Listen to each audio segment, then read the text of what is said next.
Здравствуйте, с вами Салтанат Кудайбердиева, и вы смотрите программу «Реальная экономика». За продовольственную безопасность страны будет отвечать не только Минсельхоз, но и ряд других госорганов. Предлагается создать новую многосекторальную платформу по продбезопасности и питанию. Какие проблемы в рамках нового проекта будут решаться и чем при таком раскладе будет заниматься Минсельхоз? И самое главное, кто будет регулировать деятельность новой структуры?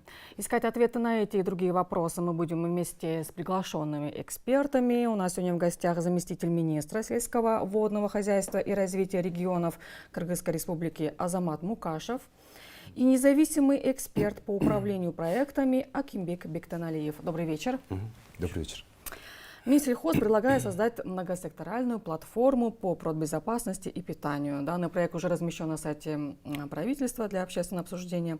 Инициатива достаточно неожиданная, и поэтому некоторых представителей экспертного сообщества она застала в какой-то степени врасплох, потому что резонно возник вопрос, а чем в этом случае будет заниматься Минсельхоз? Минсельхоз будет заниматься своими прямыми обязательствами, то есть по созданию продовольственной безопасности, то есть наличие продовольствия на нашем внутреннем рынке и его доступности. Как вы знаете, продовольственная безопасность предполагает три компонента. Первое — это наличие, второе — доступность и третье — ценность самого питания. То, что как раз сегодня поднимается вопрос на многосекторальном диалоговой площадке, которая создается при правительстве Кыргызстана. Почему именно при правительстве это поднимается тема? Во-первых, это говорит о значимости этого продукта. Пандемия прошлого года очень четко показала, да, что каждое государство должно решать продовольственную программу в рамках своей природно-климатических специализаций, а также ресурсных возможностей, производственных возможностей самостоятельно. То есть мы говорим о 70% самообеспеченности собственным продуктами питания на территории Кыргызстана за счет нашего аграрного сектора. Если мы говорим о наших фермерах, это повышение их доходов за то, что они производят востребованный продукт. Если мы говорим о нашем населении, значит, они получают по доступной цене и на близком, скажем так, расстоянии именно возможность получения данного продукта питания по наименованию 9 ассортиментов, которые у нас есть. Вопрос стоит о том, что продовольственная безопасность вовлечена не только Министерство сельскохозяйства, сюда вовлечено еще и Министерство экономики, Министерство образования. Как ни странно это звучит, это образовательная часть, именно обучающая часть, начиная с дошкольных учреждений и заканчивая высшими учебными заведениями. Обучать? Как питаться? Информирование, да, естественно, да, информирование самого населения. Это третье. Само Министерство здравоохранения. Мы сегодня поднимаем тему о качестве питания. Если мы говорим средний паек, ну не паек, скажем так, средний рацион нашего жителя, он в основном представлен углеводами и жирами. А сегодня мы говорим о витаминной части. Здесь мы предлагаем, да, действительно посмотреть на ту номенклатуру ассортимента растительной пищи, как, например, зернобобовой культуры. Прекрасно знаете, да, мы производим порядка 120 тысяч тонн в год зернобобовых культур, фасоли, например. То есть вы экспортируем. Сейчас стоит задача переориентировать, я так поняла, с мяса на фасоль, да? Ну, скажем так, кыргызы, скорее всего, трудно переориентировать, но ввести элемент питания именно с дошкольных учреждений к потреблению зернобобовых культур, которые действительно обогащены достаточным уровнем аминокислот незаменимых. То есть введение в рацион, разнообразие культуры питания. Это возможно. Это уже то есть все эти вопросы будут решаться вот на этой платформе, да? Да, мы поднимаем вопрос, чтобы улучшить координацию между нашими ведущими ведомствами. Это в первую очередь. Второе, привлечь непосредственно нашу, скажем так, академическую структуру, науку вузовские, наши вузы, технологические факультеты, те, которые работают в области диет питания и других направлений. Министерство здравоохранения, которое также в этом направлении работает. Общественные организации, которые, вы знаете, Общественный альянс у нас есть, который очень активно пропагандирует здоровый образ жизни, продукты питания и все остальное. То есть максимально на одной платформе при правительстве создать одну уникальную, скажем так, диалоговую площадку, где стороны могли бы, во-первых, обменяться мнениями четко в рамках глобализации, тенденций изменений, мировых тенденций. Второе, выработать конкретные решения. И при этом оказать, скажем так, рекомендательного характера воздействие на структуры принимающих решений уже. Это рекомендательный характер будет носить, да? Конечно, да. Акимбек Ахматбекович, как бы вы оценили новую инициативу профильного органа? Не означает ли, что профильный орган таким образом пытается переложить, да, ответственность, допустим, за обеспечение продовольственной безопасности на других? Есть такая такой механизм межведомственного согласования. То есть он очень долго проходит, и вот больше 10 министерств и там больше 20 ведомств, нужно согласовать между ними все вопросы. Здесь вопрос на одной площадке обсуждается, принимается решение, то есть это влияет на оперативность принятия решений и их реализацию. То есть это Вот в этом контексте очень правильно, и мне вы кажется... уверены, что будут оперативно приниматься Я думаю, решения? что будет, потому что одно дело, что министерство само инициирует, и министерство приглашает к себе на площадку для обсуждения другие ведомства. Но опять же, потом нужно согласовывать, то есть не всегда приходят люди, которые принимают решения, первые лица. Приходят, как правило, специалисты, либо максимум начальник отдела начальника управления, который не является топом, который не принимает самостоятельное решение. Поэтому вот в этом смысле экономится и время, и нервы, и вообще рабочее время тоже, и ресурсы, да. С другой стороны, вот почему продовольственная безопасность и питание, оно взаимосвязано. Вот в пандемию, допустим, мы видели, насколько взлетели цены на продукты.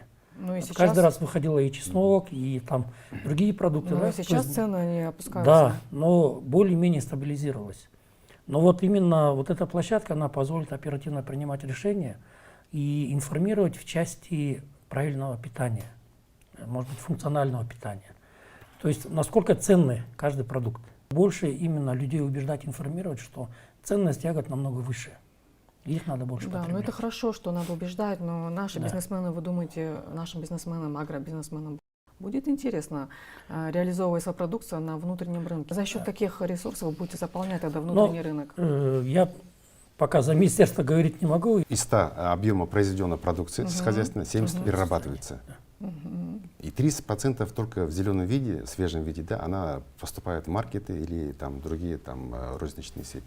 В нашей стране, к сожалению, да, эта пропорция диаметрально противоположна. У нас уровень переработки 14-17%, не более. Представляете? А в секторе ягодоводства, то, что вот как раз Акимбек говорит, там вообще отсутствует полностью. Да. Немножко только есть там начинание. Это Мизер заморозка, там засушка и все, и не больше. Давайте мы тогда перейдем к деталям нового проекта. Да? Участникам новой платформы, как вы правильно заметили, будут госорганы, бизнес-ассоциации, компании, так Обязательно. и международные организации. Да. То есть не означает ли это, что доноры будут финансово поддерживать эту платформу? Ну, скажем так, это не сколько идет о финансовой составляющей, сколько о координирующей, наверное, части. Донорские организации, они и так, в принципе, поддерживают. Да. Потоки финансовой помощи, они все время идут. Вопрос Значит, стоит о будет координации. системный подход, да, Конечно, использован? вопрос стоит о координации вообще этой финансовой помощи. То есть на этой платформе будут вырабатываться рекомендации к конкретным донорам. точечное финансирование. Точного финансирования по регионам, возможно, предполагается. То есть это фактически будет определена карта работы наших донорских организаций именно в рамках продовольственной безопасности. Я далек от того, чтобы говорить, что мы все предоставим, прям все на откуп донорам нашим. Нет. Когда вы сказали, чем будет заниматься Министерство сельского хозяйства, Министерство сельского хозяйства, да, обязано заниматься, в первую очередь, ее целью является обеспечение продовольственной безопасности страны. То есть это начиная от развития семеноводства, племеноводства, для того, чтобы создать производственную базу нашим фермерам, которые непосредственно могут производить данный продукт. Какая гарантия, что данная продукция будет поставляться именно на внутренний рынок? Цены, например, на картофель в Аксуйском районе Искульской области, например, 18 сомов, а в некоторых отдельных районах населенных пунктов Алабокинского района достигает до 40 сомов. Транспортировка. Да. И вот представляете себе, нет не сколько транспортировка, сколько само плечо идет через Бишкек и фактически идет через посредников. То есть на сегодняшний день вот эта вот разница 18 и 40 сомов, это почти 22 сома, да, разница. 4-5 сомов максимум уходит на транспорт 1 килограмма продукта. Все. Все остальное получается прибыль, которая распределена между посредниками. Сегодня мы говорим вопрос, нет, нам нужно сегодня интегрироваться о том, чтобы использовать грамотно полученную информацию о текущих ценах, чтобы мы могли управлять именно потоками, продуктами питания внутри нашей страны, внутри себя.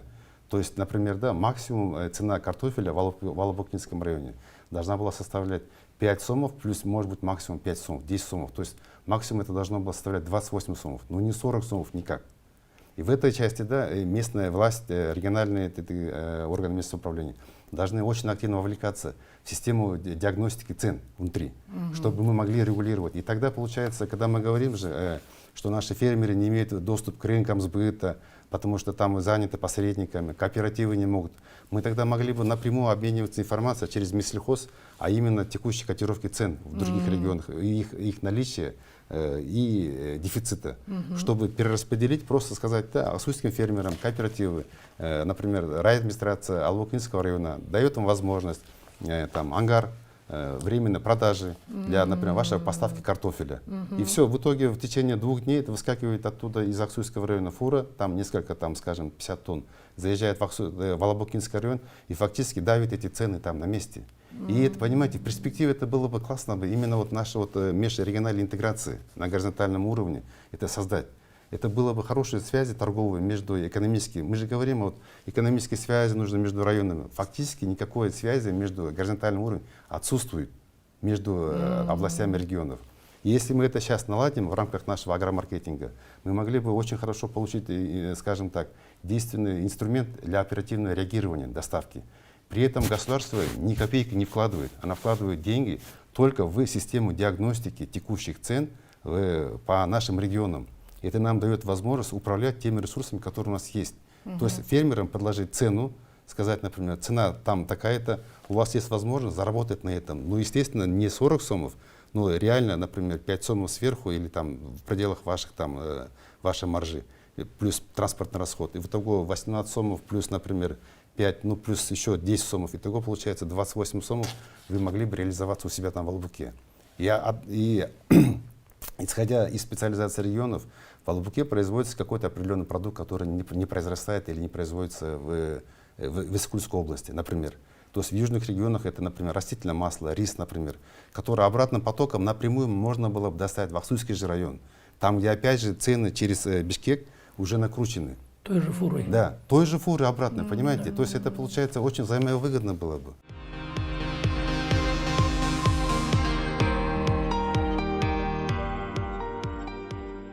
Как вы знаете, в рамках новой инициативы регулировать деятельность новой структуры будут несколько игроков. Это, с одной стороны, участники форума, с другой стороны, представители координационного комитета и секретариата. Не создают ли такой большой управленческий аппарат, который, возможно, может привести к не совсем быстрому, да, принятию решений? Само название говорит о том, что в первую очередь это должна быть дискуссионная площадка.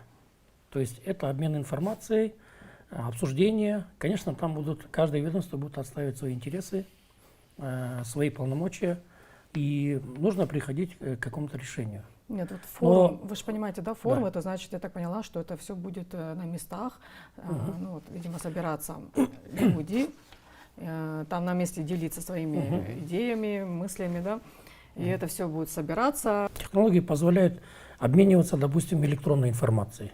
То есть ставится срок, значит, повестка, какие вопросы должны решаться, это все прописывается, устанавливается срок. Те, кто в срок успели, они эти вопросы, свои ответы или свои предложения должны подать.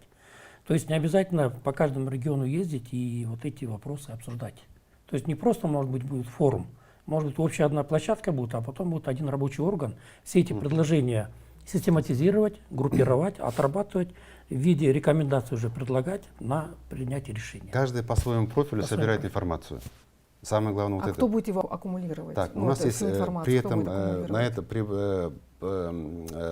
на этой платформе создается секретариат, над секретариатом сам комитет непосредственно координирующий. А из каких работу. людей они будут состоять? Они состоят из представителей, да, вот именно профильных министерств непосредственно. Это как минимум, это получается министр, ну, вернее, как максимум, а как минимум это заместители профильные. То есть, получается, в моем лице это будет, да, я буду непосредственно. Это коллегиальный какой-то орган да, будет, это коллегиально будет, естественно. Плюс добавляется сюда к нам общественная организация, то, что мы уже говорили об этом. Бизнесмены? Да, бизнесмены обязательно, да.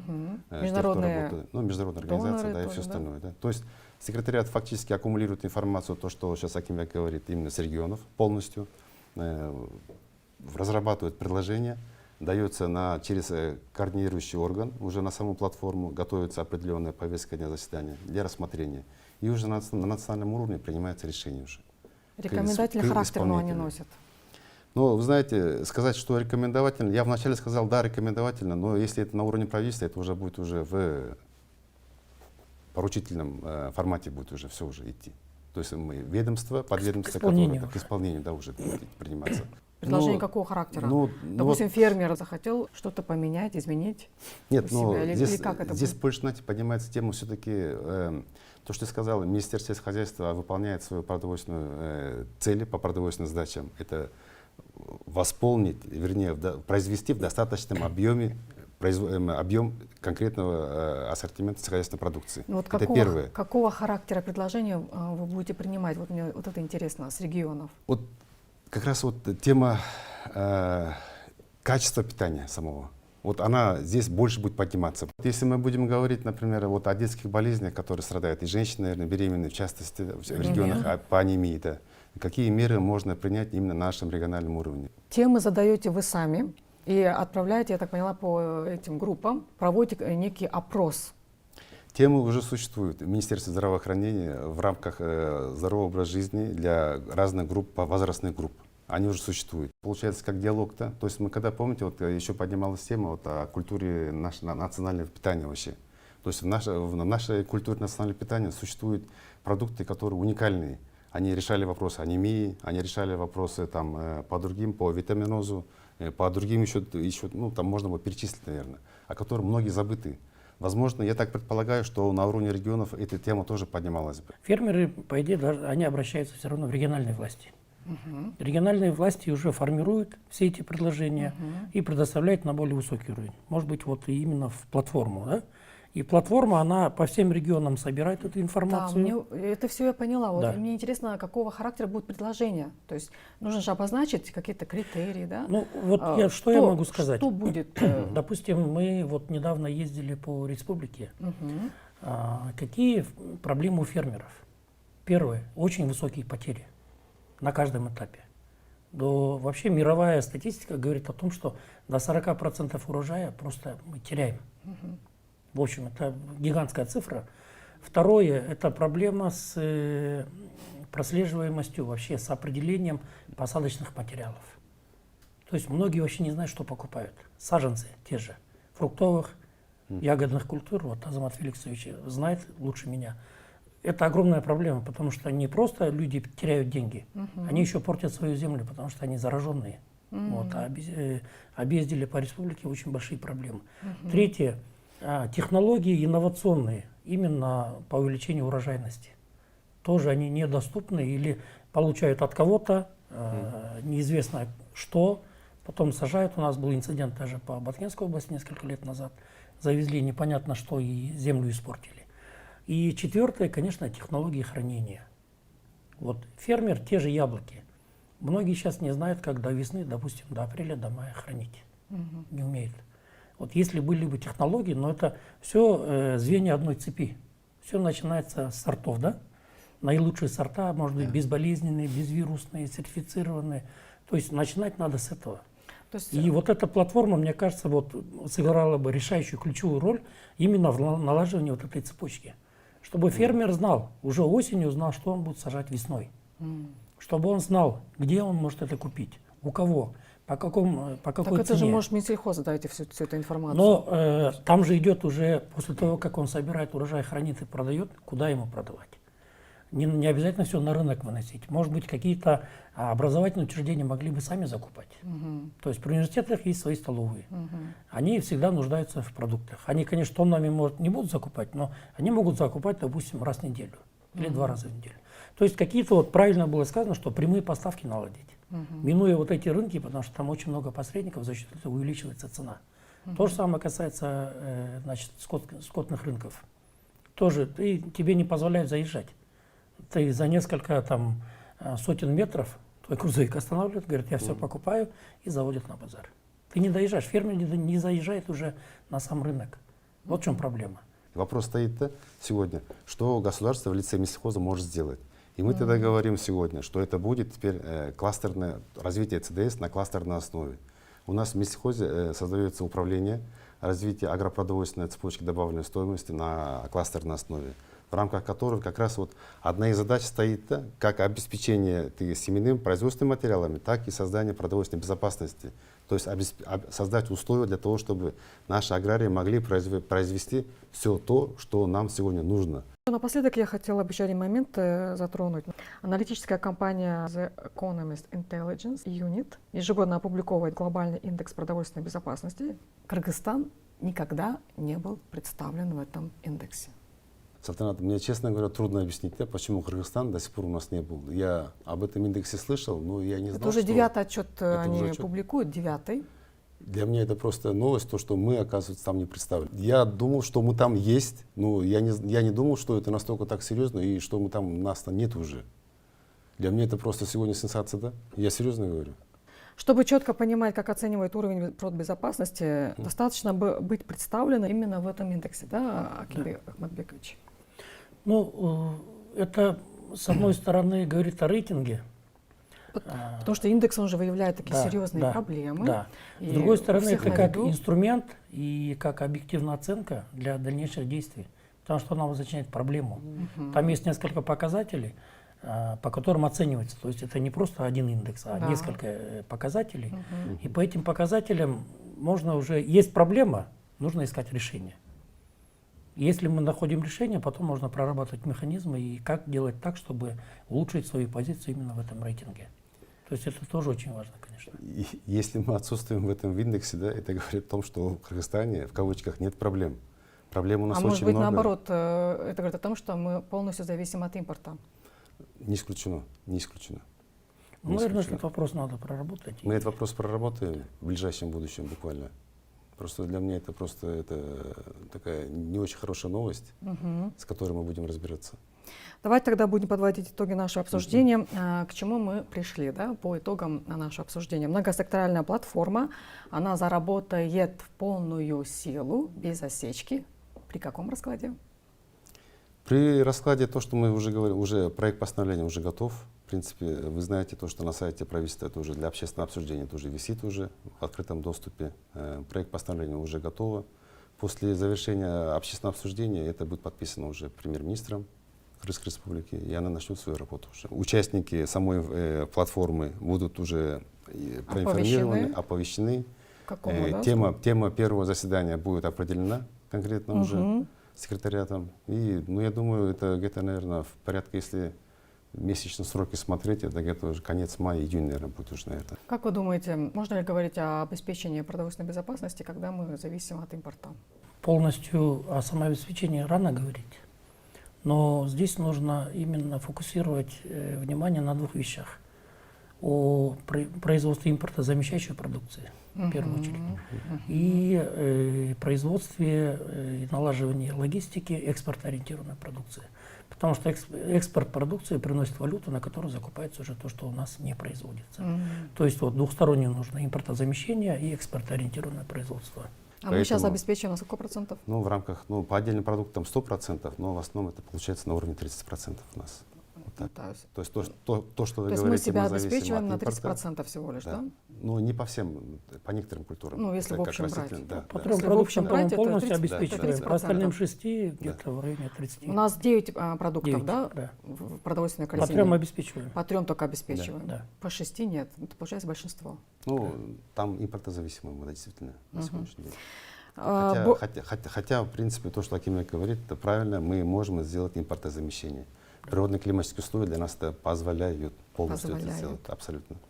Нам нужно, наоборот, наращивать экспортный Высокие потенциал. стандарты, направленные То есть на больше ориентацию производить? экспорта, дают возможность нам производить качественный продукт для внутреннего рынка тоже. То есть задача больше производить И излишки продавать. и излишки продавать. Да, в этом смысле, да. Больше возможностей появится, как нам кажется, да, если подобного рода платформа была бы создана для тех, кто занимается разработкой и внедрением технологий. Да, конечно. Вот то, что уже поднимается, вот уже сколько говорится, наверное, в течение 2 лет создание агротехнопарков, учебных центров. где это можно было бы, да, конкретно, на конкретном виде продукта отработать все это, технологию, обучение, систему доступа к производственным материалам самих фермеров. Уборку, хранение, Да, уборку, транспортировку. хранение. То есть об этом стоит вопрос. Ну Создание. вот на этой платформе можно такую площадку организовать? На этой платформе можно организовать площадку, именно поднять эту проблему и дать рекомендации, как это делать там в регионы, понимаете? Вот в рамках каждой специализации, например. Вообще Наше от население, любых да, цифровых решений выигрывают все участники Да. рынка. Спасибо вам большое за ваши ответы и за участие в нашей программе. А я напомню нашим зрителям, у нас сегодня в гостях были заместитель министра сельского водного хозяйства и развития регионов Кыргызской республики Азамат Мукашев и независимый эксперт по управлению проектами Акимбек Бектаналиев. Всего вам доброго. Спасибо большое. До свидания. А с вами была Салтанат Кудайбердиева, и вы смотрели программу «Реальная экономика». До свидания.